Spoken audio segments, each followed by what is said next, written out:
Já vai começar? Tá. O jogador do Paysandu chamado Patrulheiro, Sim. ele ganhou o apelido porque ele... Mosqueiro ou Salinas? Qual é a tua preferida? E no mundo do esporte teve uma felicidade muito grande, porque estava lutando. Quem não viu o time do Pará ser campeão de um torneio dessa magnitude, nem daqui a 100 anos, pelo menos, vai ter a chance. SBC TV, que leva sempre o esporte e também muita cultura para você. A toda mi gente de Puerto Rico.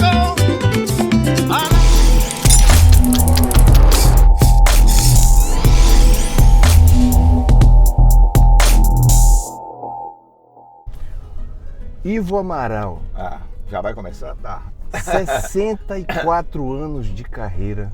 Tá. Você é da época em que as pessoas que trabalhavam em rádio, não bastava só ela saber falar no microfone, elas tinham um pouquinho de artista, elas também eram um pouco artistas. Tantas pessoas que eu me lembro, né? Até meu próprio tio, Miguel, Certo. trabalhou em rádio. Locutor esportivo dos melhores, né? Exato. E trabalhou na TV também, ficou imortalizado, porque ele fazia o comercial do Patrulheiro Todd.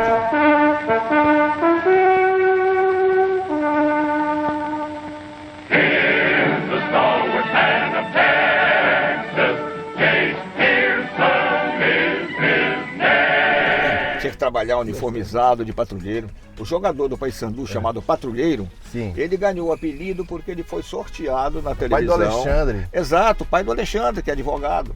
E passou a usar o dia inteiro aquilo na rua. Ele virou o patrulheiro que se tornou jogador do Paysandu também. Olha só que legal, né? A gente vai falar um pouquinho de esporte, tá aí. Bora. Mas Se assim, você tem quiser. muita coisa que eu queria conversar contigo nessas 1 hora aí de entrevista que a gente vai ter aqui por Miami. Certo. O Ivo tá aqui em Miami. Você costuma vir aqui em Miami, Ivo?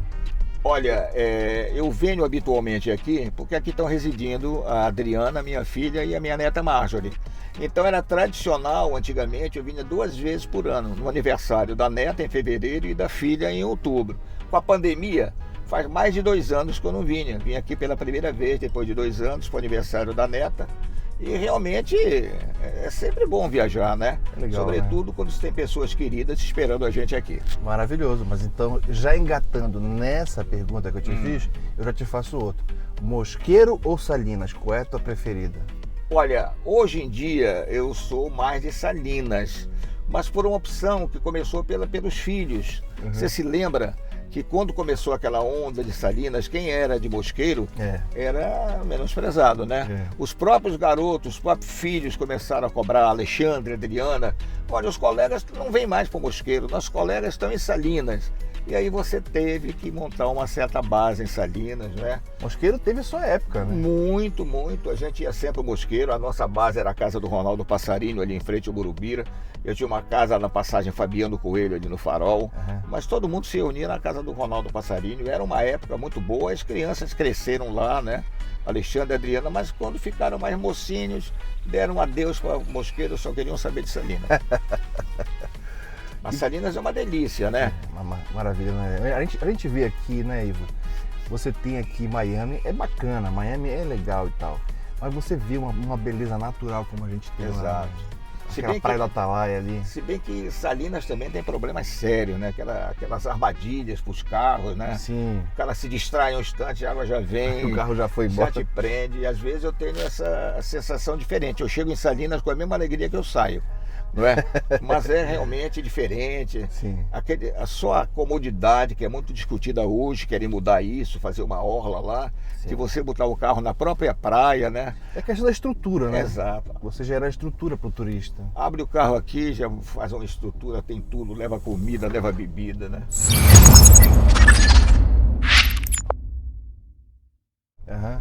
O Ivo, aqui em Miami, o que você gosta de fazer aqui? Gosta de ir em restaurante? Você tem preferência, assim, gosta de carne, gosta de... Olha, deixa eu te dizer, em Miami a gente sempre vai muito dependendo da companhia que a gente está, né? Perfeito. Quando eu tô com o Alexandre, meu filho, Alexandre sempre gostou de ser gourmet, né? Tem algumas experiências, restaurante, mas eu no dia a dia eu me satisfaço com uma coisa comum, não é? Tô sempre com a Adriana. Ontem, por exemplo, nós fomos a Miami, ela Sim. queria comprar um fone da Best Buy, e fomos comer tacos. Ela adora um taco que tem lá numa transversal, Aham. e realmente é muito gostoso. Coisa extremamente simples, no meio da rua, entendeu? Então a minha opção gastronômica aqui é muito variada em Miami, não é? Porque tem tudo aqui também. Tem né? tudo, Você tem tudo que você imagina. Aqui tem restaurantes brasileiros, inclusive, né? Mas, Tem. mas eles não vão fazer uma maniçoba. Igual, né? Um pato no tocopi. Se bem que tem aqui um cara que faz aqui. Certo. A gente procura até farinha, meu pai gosta de farinha de lá. E a gente está procurando aí que é uma farinha. Parece que tem um cara que vende. Realmente a cozinha paraense aqui não deve ser tão conhecida, né? E nem a culinária árabe da família Cohen, né? Deve ter alguma origem, né? É judaica. Judaica.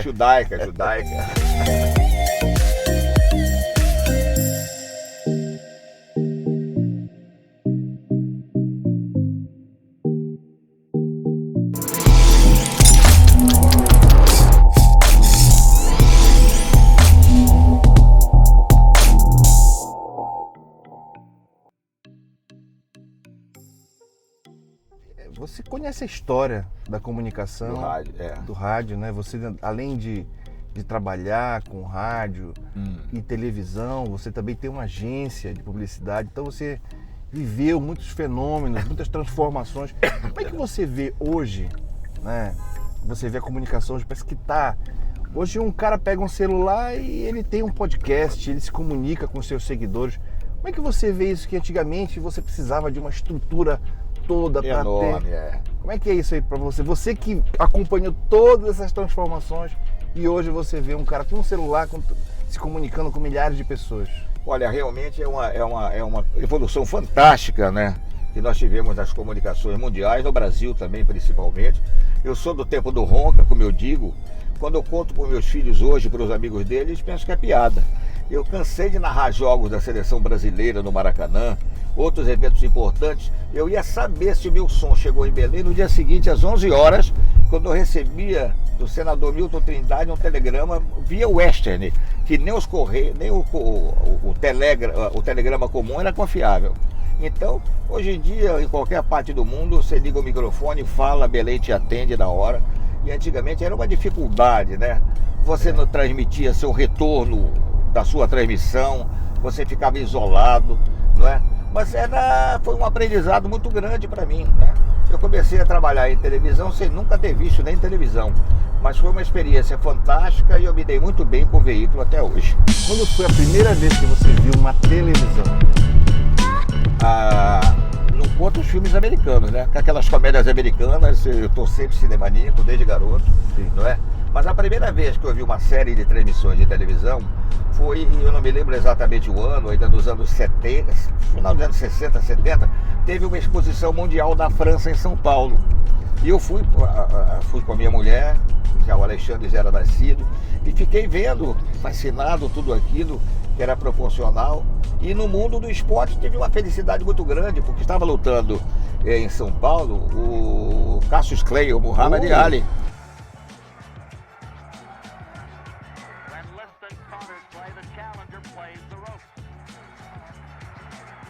Eu tive a chance de ver a luta dele, uma luta mais de demonstração. O Walter Abrão, que era o comandante de esporte da Rede Tupi, né, de televisão em São Paulo, em todo o Brasil, gostava muito de mim, conhecia meu trabalho desde cedo e foi convidado. Então ficou o Walter Abrão narrando, o Rui Porto comentando, eu fiquei atrás dos dois acompanhando toda aquela movimentação. Foi uma viagem proveitosa em todos os sentidos. Maravilha, maravilha. Agora, Ivo, aconteceram ao longo desses...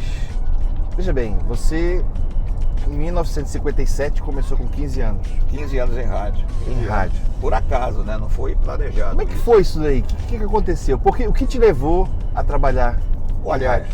Eu costumo dizer que eu fui salvo pelo rádio da comunicação, que era um cara gordinho, super encabulado, né? Até na aula não era um cara comunicativo como todo mundo, mas eu era colega de moderno de um cara que está em atividade até hoje no rádio cearense, chamado Júlio Salles. Júlio Salles era meu colega no moderno. E a gente, eu morava no edifício Renascença e no vizinho de baixo a gente brincava muito de acompanhar os jogos em todo o Brasil. O morador era o Carlos Alberto Vieira, que foi chefe do plantão esportivo da Rádio Clube, que era uma atividade desprezada. Quem formava o plantão na época eram locutores comerciais, o cara dava tudo errado, o nome de jogadores equivocados. Então a gente fazia uma brincadeira caseira mesmo, acompanhando os jogos por todo o Brasil, tinha placar lá, tinha tudo. E o Vieira foi para a Rádio Clube. E aí acabou a brincadeira. Aí o Salles sabia disso e vamos lá para Marajoara e tal.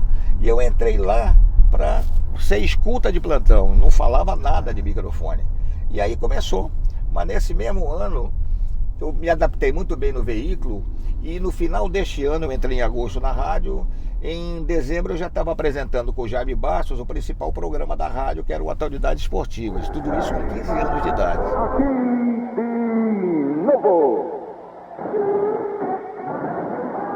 Coração do Povo. Show da cidade, segunda a sexta, 9 da manhã. Como é que você conseguiu administrar uma vida profissional Sim. com uma idade tão jovem, né? Com seus estudos, com suas atividades, porque os seus colegas com certeza tinham as atividades deles, enfim. Olha, na verdade, o estudo foi pro brejo quase, porque eu me encantei com a Rádio Marajoara era uma emissora considerada padrão dos diários associados. Era uma rádio que não existe mais hoje em dia, não pode existir uma rádio dessas. A bola vai rolando e a super comando futebol. CYI 531, 1130 kHz, onda média. CYG 361, 4955 kHz, onda tropical. Emissoras Rádio Marajoara Limitada, Belém, Pará. Uma rádio que tem uma orquestra com 14 figuras, que tem um conjunto do Alberto Mota para acompanhar aqueles cantores românticos.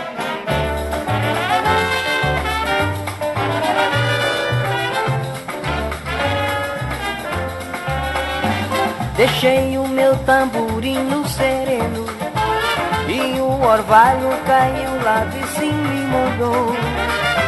Não pense que meu prejuízo é pequeno, sem tamborim lá no samba eu não vou. Não vou, porque deixei o meu tamborim sereno e o orvalho caiu lá de cima e molhou. Não pense que meu prejuízo é pequeno, sem tamborim lá no samba eu não vou. Um regional que acompanhar os sambistas, né? Que tem 12 locutores da melhor formação possível, cast de radioteatro, cast de humoristas e departamento de esporte, de notícias. Era uma rádio completa na época. Então, quando eu entrei nesse mundo, eu fiquei fascinado. Eu entrava ali de manhã, gazetava a aula, ficava até meia-noite acompanhando os programas e aprendi muita coisa na época, né?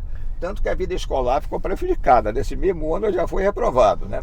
Mas segui em frente e com o advento da televisão eu fiquei mais preso ainda. Eu não abandonei o rádio e comecei também na televisão, que chegou em Belém exatamente dia 30 de setembro de 1961.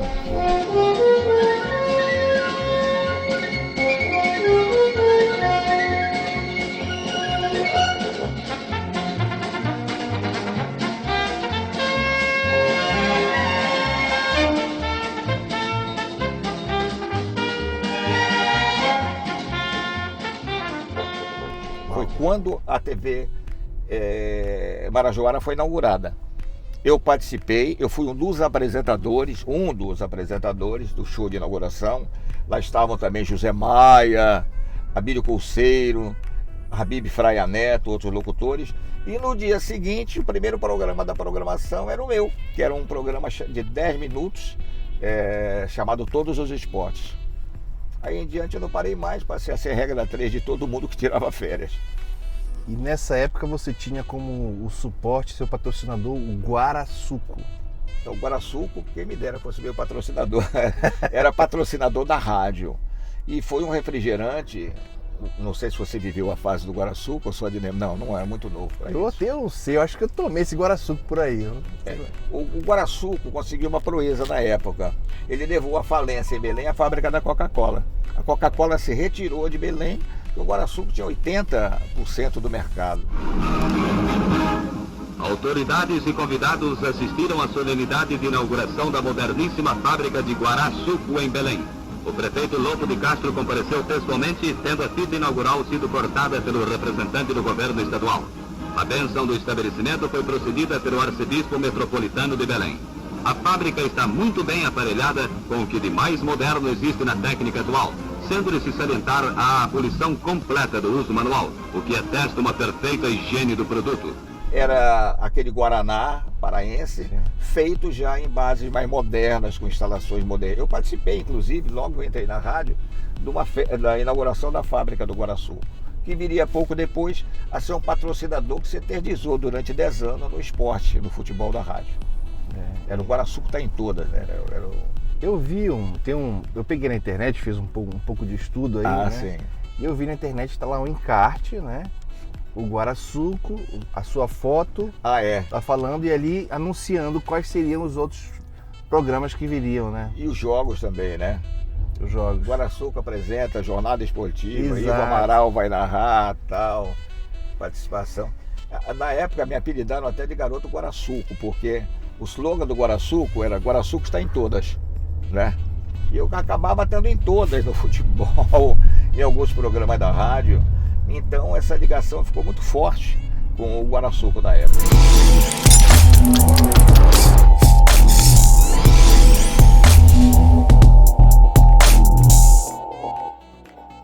Acho que nessa época a pessoa acabava chegando na rádio, né? E te perguntar, Ivo, era mais prazeroso trabalhar em rádio naquela época? Como é que era a atmosfera? Como é que as pessoas elas iam para a rádio? Porque a coisa que a gente vê, que escuta falar, é que parecia que era uma coisa encantada, que as pessoas iam e brincavam. E tinha a hora da novela também, que a pessoa se preparava. Conta um pouco dessa parte aí. Olha, eu comecei falando com você que o rádio que eu vivi na época é um rádio que não existe mais. Hoje em dia você faz uma emissora de rádio com 4 pessoas, não é? São 3 locutores ao longo do dia. A partir de um certo momento a programação é toda gravada. E naquele tempo não tinha isso, era rigorosamente tudo ao vivo. Então... Essa orquestra que você falou aí, todo mundo lá, instalado... Todo mundo ensaiava. Então, porque tinha um ensaio da orquestra, tinha um ensaio do radioteatro, do rádio, tinha que ser ensaiado. Tudo ao vivo. Tudo ensaiado ao vivo. Então era uma festa, porque você saía do departamento, encontrava todo mundo ali, os cantores ensaiando, não é? Na hora do almoço, tinha um programa na Rádio Marajoara chamado Cavalgada da Alegria.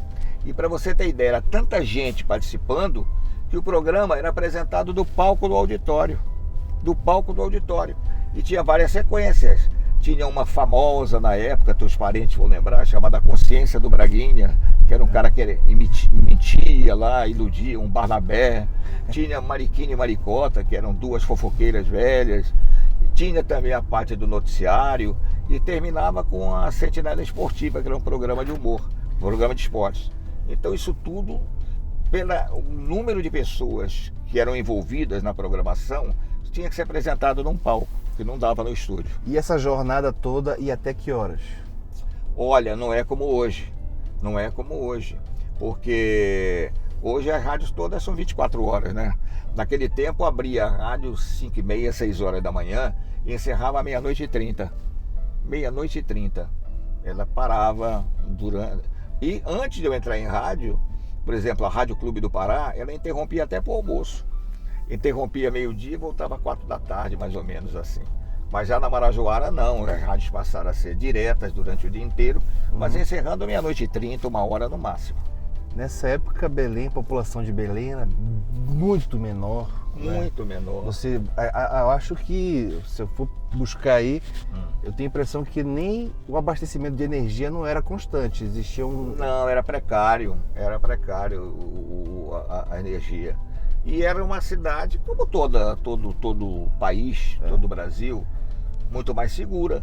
Eu cansei de sair da rádio 1h da manhã, porque tinha um ônibus chamado Cristo, que era o último ônibus da noite, que passava bem na esquina ali da Avenida Nazaré em frente quase ao auditório da rádio, tinha o Plaza, que era um bar famoso ali na esquina, e era de onde, quando você se distraía e perdia, tinha que ir a pé para casa. Eu morava na Presidente Vargas, no edifício Renascença, e tu ias com uma caminhada de 30 minutos, sem medo de nada, uma cidade quase às escuras, não tinha ladrão, não tinha nada, né? Hoje em dia, eu não atravesso um quarteirão essa hora da noite em Belém. De jeito nenhum. Dependendo de onde estiver, principalmente. Beleza.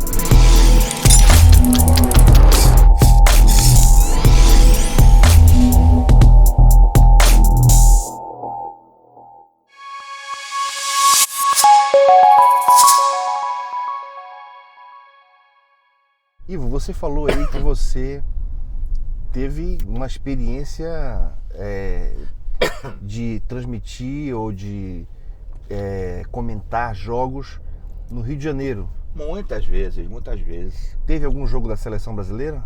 Muitos jogos, principalmente da seleção. A Rádio Marajoara era bastante ativa. Então nós fazíamos também, além dos jogos da seleção brasileira, os principais eventos do Rio e São Paulo. Então se transmitia às vezes, não obrigatoriamente, mas várias vezes, finais de campeonato carioca, finais de campeonato paulista. Eu tive a chance de transmitir aquele jogo onde o Corinthians foi campeão depois de 23 anos de espera, Corinthians e Ponte Preta. Fiz a barreira por 2 homens, correndo pro pedaço, Zé Maria, conclusão na boca do gol, tentou o Basílio de cabeça, tentou, vai queimar! De cabeça, Vladimir, o zagueiro, tentou, Basílio!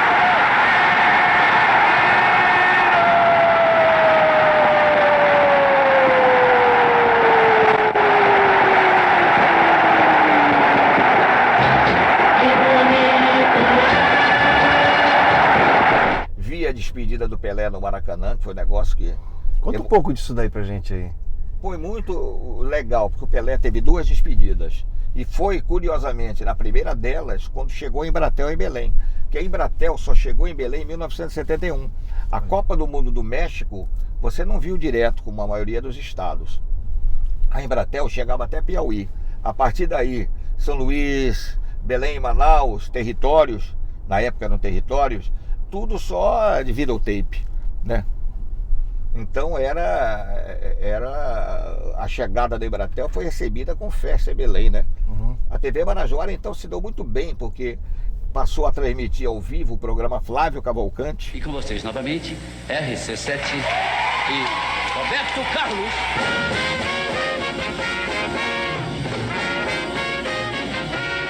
Logo depois entrava o programa nacional, o primeiro programa nacional de esporte que abrangia gols de todo o Brasil, que na época era um negócio assim desbundante, impensável, que era o Ataque e Defesa com Rui Porto.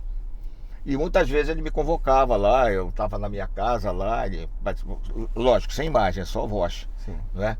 Mas foi um programa que marcou, foi o primeiro programa nacional de esporte de televisão, Ataque e Defesa com Rui Porto. Peru 3, Marrocos 0, em Guadalajara, Romênia 2, Tchecoslováquia 1. E eis a notícia final. A nossa última notícia vem em reportagens especiais de nossos companheiros que se encontram no México. Vamos a Guadalajara para ver as informações sobre Brasil e Inglaterra a ser jogado amanhã.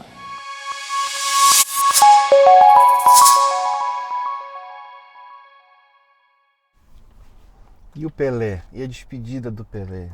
Aquele Maracanã cheio. Mostra a camisa. Ele chora, Rui. Chora. Tá chorando o Rui Porto com a camisa na mão. Pelé passa entre os dentes de leite de clubes de todo o Brasil. As crianças que ele sempre amou e vai indo. Agora todos podem penetrar na cancha. Pelé vai completar a volta olímpica. Note o detalhe, Rui. Ele tirou a camisa atrás do gol onde ele completou o seu milésimo. Passa agora, Eli. Quando o povo todo pronuncia as 2 sílabas mágicas que já encantaram plateias dos mais diferentes idiomas. Pele, Pili, Pelé, Pelé. Qualquer idioma significa o grande jogador brasileiro de todos os tempos. Ao nostálgica plateia. Milhares de... Foi um negócio, eu até sou um cara meio controlado em matéria de emoções, mas naquela época, eram emissoras de todo o Brasil e do mundo. Então você ficava atrás das cabines de imprensa do Maracanã, que é impossível abrigar todo mundo. Então as rádios estaduais ficavam ali atrás, em frente às chamadas cadeiras cativas, né? E você via do meu lado locutores chorando na hora que ele estava dando a volta, né? O que foi um negócio impressionante, viu? Na hora que ele começou a dar a volta, tirou a camisa do Brasil no intervalo do jogo, aí eram 122 mil pessoas, me parece. Uau. Todo mundo gritando, fica. Pô, foi um negócio que apertou o coração na hora, mas a gente seguiu firme até o fim. Brasil 2, Iugoslávia 2 foi o jogo. Já com Embratel para Belém, som bacana, retorno, você falando, sendo chamado, né? Já não era mais aquele tempo do ronca como antigamente.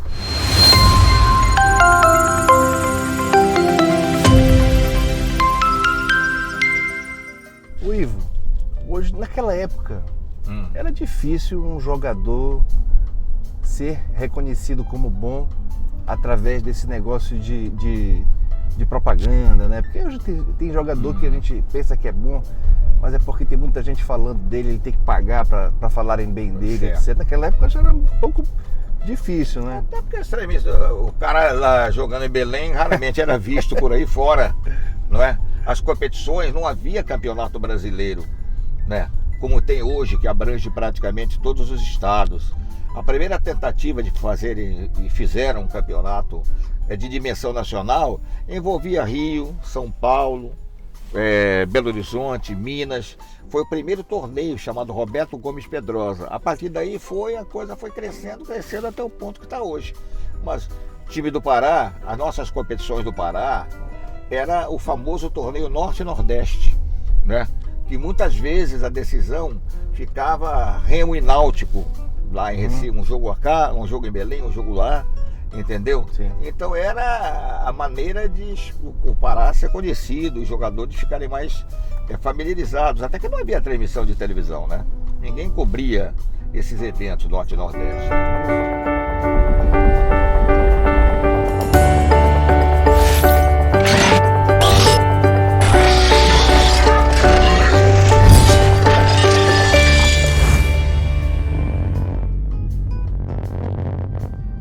Se eu te perguntar os 10 melhores jogadores da história do Brasil, é uma pergunta muito difícil de você responder? É muito difícil.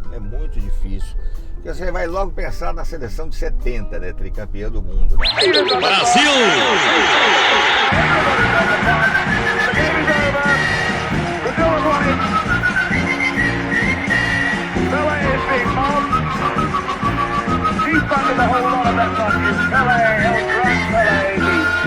Fantastic man who was winning the second medal in the World Cup competition. This is his fourth World Cup competition. A fellow who burst into the scene in 19... É muito difícil fazer porque...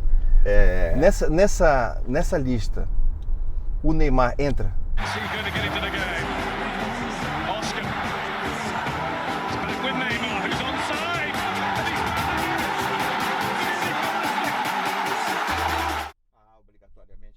Entra sim.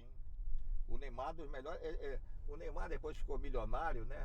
Virou a cabeça, fez um bando de besteira, levou aquela prostituta lá para Paris, entendeu? Mas o Neymar era considerado, depois de Pelé no Santos, o gênio. Sim. Né? E é um jogador excepcional, prova a carreira internacional dele.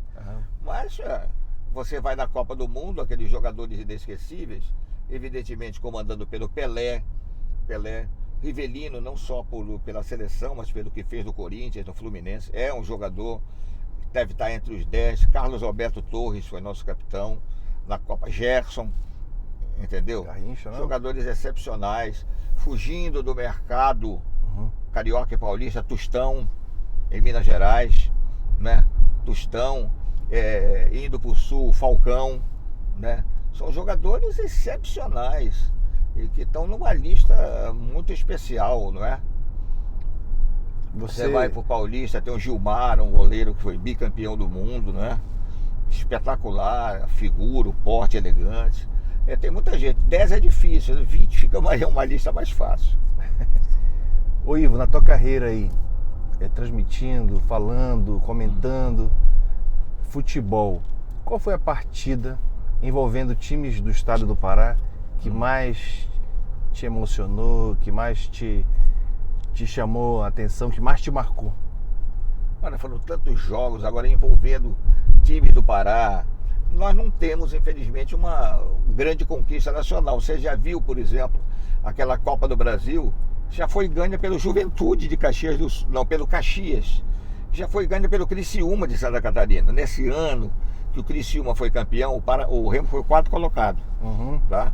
Ele foi eliminado pelo próprio Criciúma, né? Venceu em Belém e acabou vencendo o jogo da volta lá na sua cidade. Mas, por exemplo, a nível individual, ficou marcado muito a primeira vitória que o Pará teve no Maracanã, quando o Flamengo, o Remo venceu o Flamengo de 2-1. E não era um Flamengo qualquer, claro que não é o Flamengo de hoje, mas era um Flamengo que tinha Zico, Doval na época, entendeu? Rondinelli, zagueiro central, era um time espetacular. E o Remo foi lá e venceu 2-1. Um gol do Alcino, um outro do Mesquita. Mas não dá para esquecer, é impossível esquecer, claro, a Copa dos Campeões, onde o Paysandu... Ah, não, perdão, olha, estou pulando isso. Onde o Paysandu... Desculpa, como é que eu posso ter pulado isso? Eu dizia lá para os ouvintes e para os meus amigos de rádio, televisão, eu digo, quem não viu o time do Pará ser campeão de um torneio dessa magnitude, nem daqui a 100 anos, pelo menos, vai ter a chance. Porque não dá para acreditar que um time do Pará, no caso foi o Paysandu, fosse o campeão de um torneio... Tô até arrepiado aqui, só de lembrar disso. Onde tinham as maiores equipes do Brasil. Já foi autorizado. Se converter, o Paysandu é o campeão. Luiz Fernando na cobrança. Jefferson, a esperança do Cruzeiro. Luiz Fernando bateu. Gol! E o Paysandu está na Libertadores da América. O Papão da Curuzu é o campeão da Copa dos Campeões 2002. Tava o Palmeiras de super craques, tava o Fluminense, tava o Cruzeiro, que acabou decidindo com o Paysandu, entendeu? Eram equipes poderosas, São Paulo, e durante muito tempo Belém teve essa sorte que a tabela fez com que apenas o jogo final fosse fora de Belém. Todos os jogos do Paysandu, com lotação esgotada no Mangueirão, foram realizados no Mangueirão. E era o Paysandu com uma formação excepcional. E mais ainda, o Paysandu perdeu o bonde da história, porque ele foi para uma Libertadores da América e fez uma campanha excepcional. O Paysandu só perdeu uma única partida. Perdeu, foi uma infelicidade a toda a prova, difícil de explicar. Um jogo que ele tinha empatado de 1-1, bastava para ser campeão. A torcida empurrando ele para frente, aí dois contra-ataques, o Boca matou o jogo, besteira. Mas o Paysandu realmente... Como que no placar final ficou 4-3, né? Exato, foi 4-2 o jogo. Mas... se a gente... O jogo em Belém foi 4-2, mas com teve o gol exato, lá de Buenos Aires, o placar final ficou 4-3.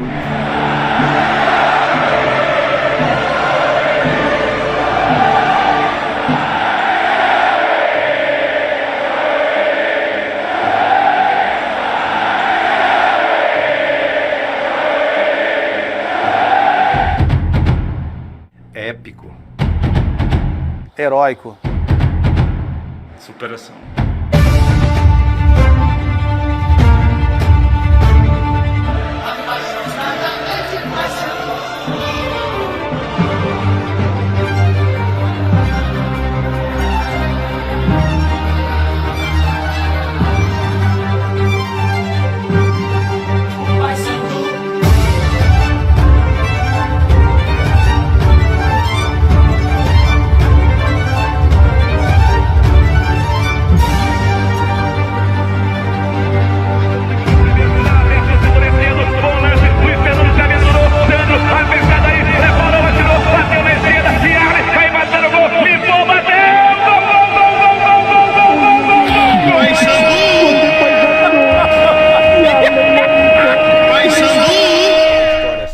Coisas curiosas do Rádio do Pará.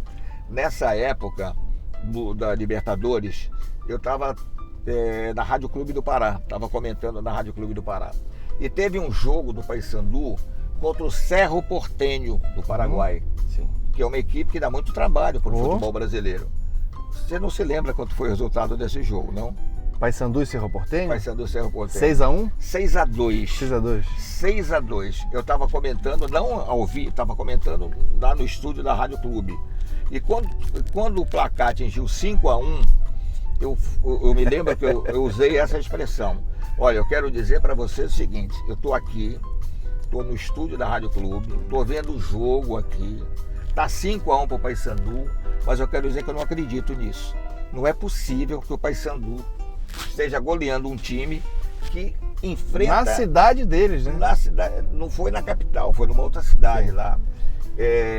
Um time que encara frente a frente o Santos, o Flamengo. Como é que o Paysandu pode estar vencendo? E estava vencendo, olha, de 5-1. Era um time fantástico que o Paysandu tinha. Marcão, Wellington, era o Jorginho, zagueiro central, que era do futebol paulista. O Sérgio, que era um paraense, Luiz Fernando, lateral. Meu campo era excepcional, tinha o Sandro, que depois brilhou muitos anos no Grêmio, capitão da equipe. Isso. O Velber, o Jobson. E o Robigol, né? O Robigol, o Van Dijk na frente. Era um timaço aquele do Paysandu. Eu conversei com o Robigol, eu tive a oportunidade Falou com ele? Entrevistei o Robigol e eu falei para ele, Robigol, sobre aquela expulsão que você teve lá em Buenos Aires. Ele diz assim que acha que foi uma coisa de jogo mesmo, futebol é assim, tanto que o outro jogador, logo eles se entenderam ali, ele achou que o árbitro foi muito radical. O Paysandu terminou com 9 e o Boca com 10. Porque o Wanderson também foi expulso. Também foi. O Boca Júnior teve um jogador expulso, não me lembro agora, mas sempre ficou em vantagem numérica. Ele teve um jogador expulso junto com o Robigol. E o goleiro era paraense, era o Ronaldo, que hoje é treinador de goleiro do Paysandu. Estamos perdidos aqui, estamos no caminho certo. Porque tá engarrafado ali, então eu estou procurando caminhos alternativos.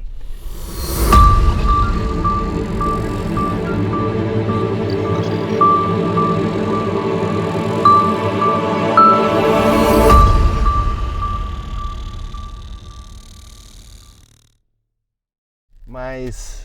E aí o Robigol disse para mim o seguinte, Coen,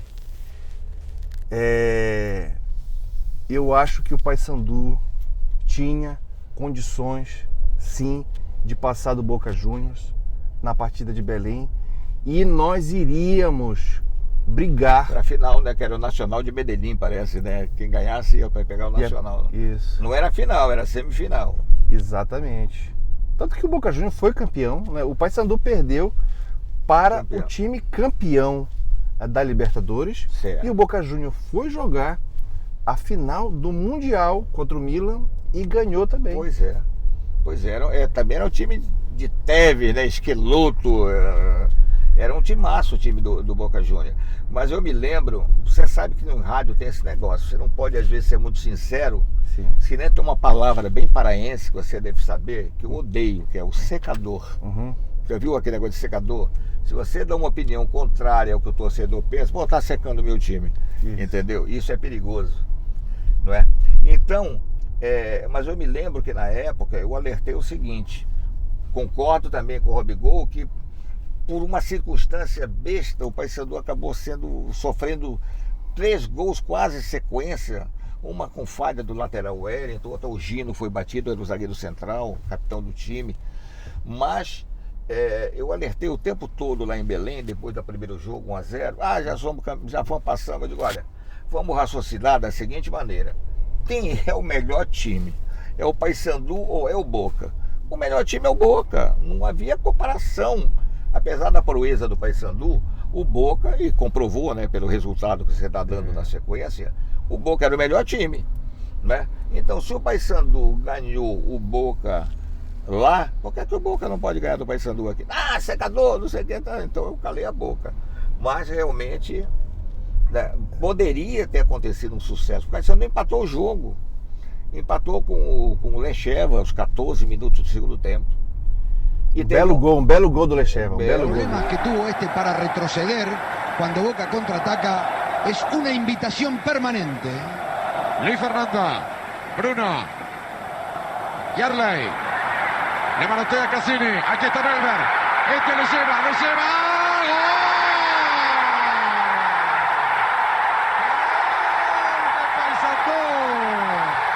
empata, le lleva a los 7 minutos y medio, 1 para Paysandú, 1 para Boca, le lleva Loíza. Enlouquece. O problema também, o Paysandu perdeu para esse jogo, uma referência dele que era o Sandro. Botaram um garoto lá, me lembro, mas escalaram precipitadamente um jogador vindo do juvenil que foi muito mal nessa partida. Infelizmente. Foi muito mal. O Sandro depois, você se lembra, foi capitão do Grêmio, participou daquela batalha dos aflitos, né? Foi um líder ali. Então é inegável, né, que o Paysandu fez história, né? Fez história nacionalmente, né, através da Copa dos Campeões. O Paysandu perdeu o bonde da história, porque quando chegou o ano... Não entendo, o presidente era o Torinho. Quando chegou o ano seguinte, logo depois, o Paysandu iria para o Brasileiro da Primeira Divisão, como participava. E, estranhamente, foi abandonado o plantel, não contrataram mais ninguém, perderam muitos jogadores. E o Paysandu já começou perdendo para o Santos de 4-1. Eu estava lá, foi no estádio do São Caetano. E, não sei, o Paysandu não se mexeu, se discutiu, ele ganhou muito dinheiro na época, não aproveitou. Houve um jornalista daqui, aquele Paulo Roberto, um veterano, que chamou o Paysandu de nuvem passageira. Pronto, foi amaldiçoado em Belém. Paysandu é uma nuvem passageira. E pior que foi, que nunca mais conseguiu repetir aquela. Mas até hoje ficou na história, né? Ficou marcado, né? Todo mundo em Buenos Aires sabe que o Paysandu... Quem ganhou o Boca em Buenos Aires? O Santos e o Cruzeiro, que eu me recorde, né? Santos e Cruzeiro. E da época de ouro do Santos e do Cruzeiro. Então foi um feito extraordinário aquilo realmente, né? Realmente um feito extraordinário. Anteriormente teve um outro também, a nível regional, que virou hino. O Paysandu 3, Peñarol 0. Lembra? Eu tinha vindo do Rio, que a gente narrava o Miss Brasil também pelo rádio, não tinha televisão, e eu vi a final do torneio internacional do Rio. Palmeiras 0, Peñarol 0. E era um Palmeiras fantástico, de Ademir da Guia, Dudu, Tupanzinho, Reinaldo. E essa equipe do Peñarol que disputou com o Paysandu, era uma equipe boa, né? Me parece que tinha gente até da seleção do Uruguai. Não, a equipe do Peñarol, que foi jogar com o Paysandu, foi aquela que disputou a final com o Palmeiras. O Peñarol estava no Rio de Janeiro. Do Rio de Janeiro foi para Belém jogar com o Paysandu. Então eu falei várias vezes, olha, está com pinta de goleada, mas não, prudentemente não falei isso no microfone, não é?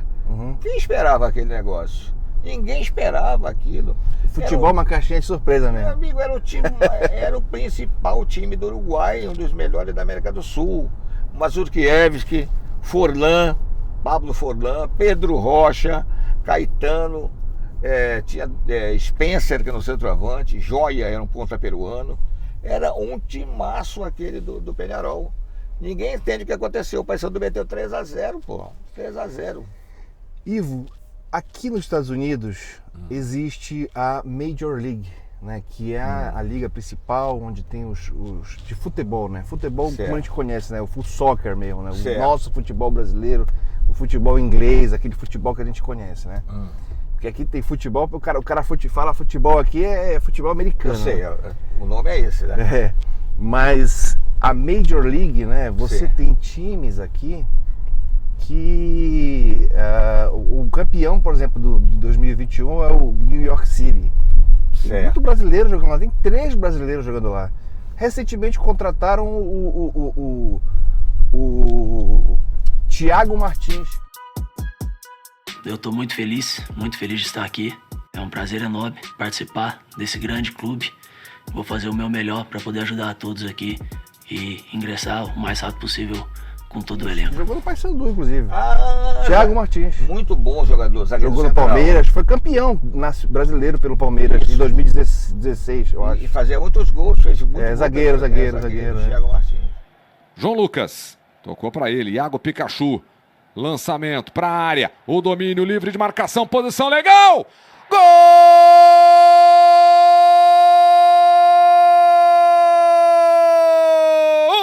Paysandu! Thiago Martins! A festa do torcedor do Papão! E muitos brasileiros vêm jogar aqui, né? Porque Manuel Maria jogou, já enfim, levado pelo Pelé, né? Mas o Pelé começou com isso daí. O Pelé jogou aqui em times aqui. Mas foi quem sacudiu o futebol americano. Lembra? O Pelé foi contratado pelo Cosmos.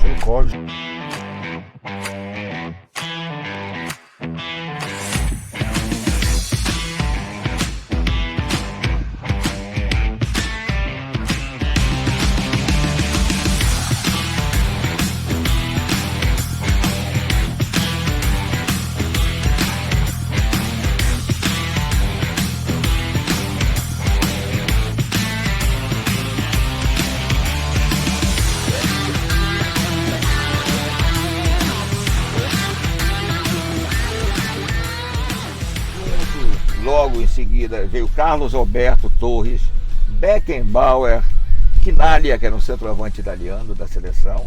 Então o Cosmos revolucionou isso. Um momento de grande desenvolvimento, né, do futebol nos Estados Unidos, futebol profissional nos Estados Unidos. E eu tenho um grande orgulho de ter feito parte, né, daquele grupo, juntamente com Pelé, Beckenbauer e outros grandes jogadores que ajudaram nessa parte que foi muito importante. Pelé, então, né? foi assim Foi. Quem começou com tudo isso? Foi um divisor de águas do futebol americano, né? E a partir daí, outras equipes seguiram o Cosmos, que depois parece, a partir de um certo momento, acusou um declínio muito grande, mas não sei como é que está hoje. Mas o Pelé mudou essa história, né? Fez arquibancadas lotarem aqui, coisa que não acontecia. Eu publiquei, você fez um vídeo, né? E tá aí nas mídias sociais, e eu peguei esse vídeo e publiquei na SBC.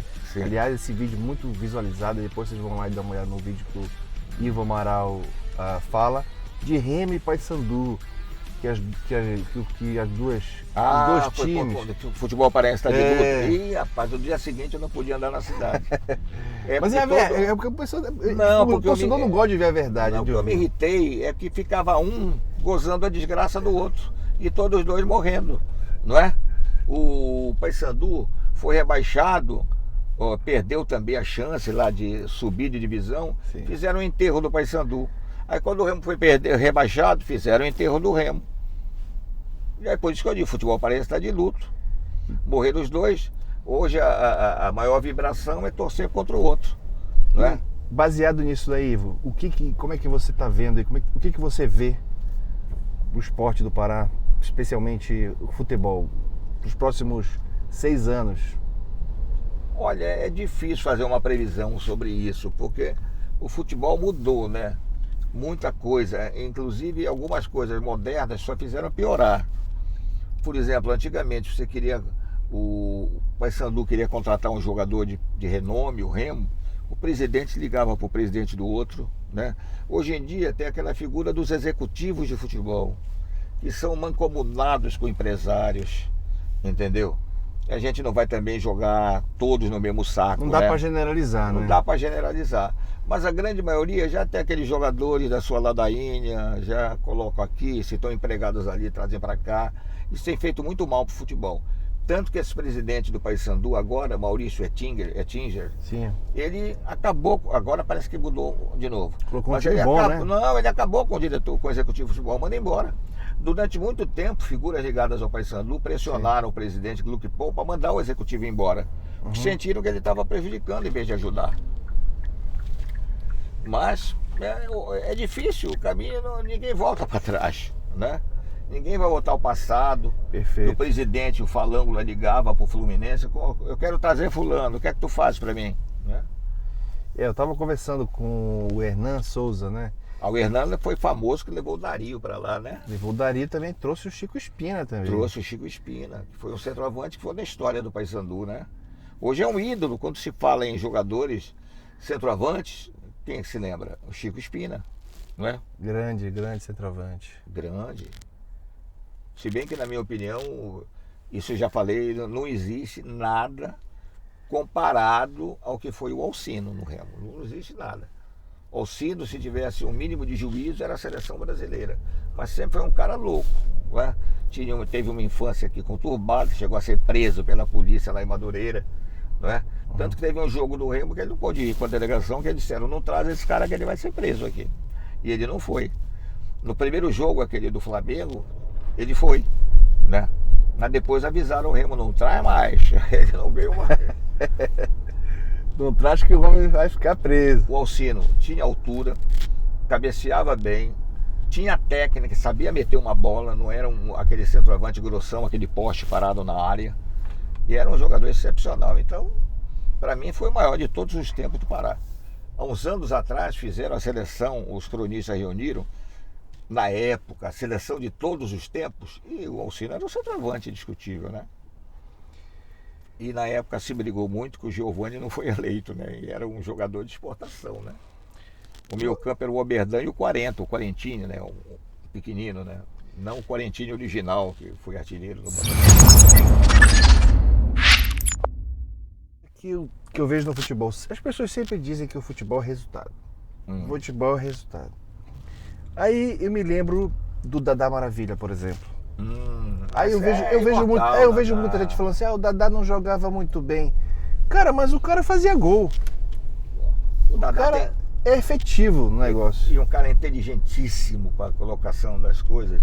O Dadá tinha uma frase que eu reproduzo sempre, que ele dizia, não sei se você se lembra, ele dizia, porque questionava isso, o Dario não faz um gol de craque, né? Aquele que tu passa por 3 e tal, e vai deixar lá dentro. E ele dizia, não existe gol feio, feio é você não marcar o gol. Não existe gol feio, feio é não fazer o gol.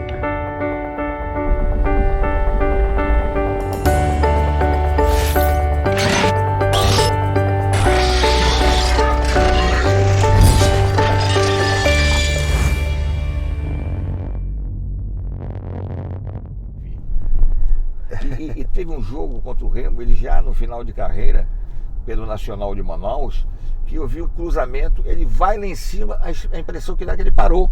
Aí quando chega a bola, a cabeça e desce, né? É que tinha uma impulsão muito alta, que chegava lá em cima, parece que ele dava uma paradinha e descia. E aí a gente vê o Dario participando da história do futebol paraense, quando veio jogar pelo Paysandu, fazendo o gol mata-leão. Você estava lá no Mangueirão esse dia aí? Eu narrei o jogo. Não, mas começou com o gol do Bira. O Bira anunciou e cumpriu. Ele anunciou o seguinte, eu vou fazer o gol, um abraço no Dario. Tanto que ele fez o gol. Aquilo é histórico, uma coisa inconcebível, né? Correu na direção do Dario, o Dario constrangido, teve que receber o abraço dele. Recebeu o abraço, mas algo assim no futebol, uma coisa antológica no futebol. Você vê um jogador do time rival fazer o gol e correr para os braços do... E o Dario fez o gol de empate mancando, já estava contundido, entrou mancando na área do Remo e fez o gol de empate. Foi 1-1 esse jogo. Foi um público de 53 mil pessoas no Mangueirão, com apenas uma banda da arquibancada. Aquilo estava realmente espremido nesse dia.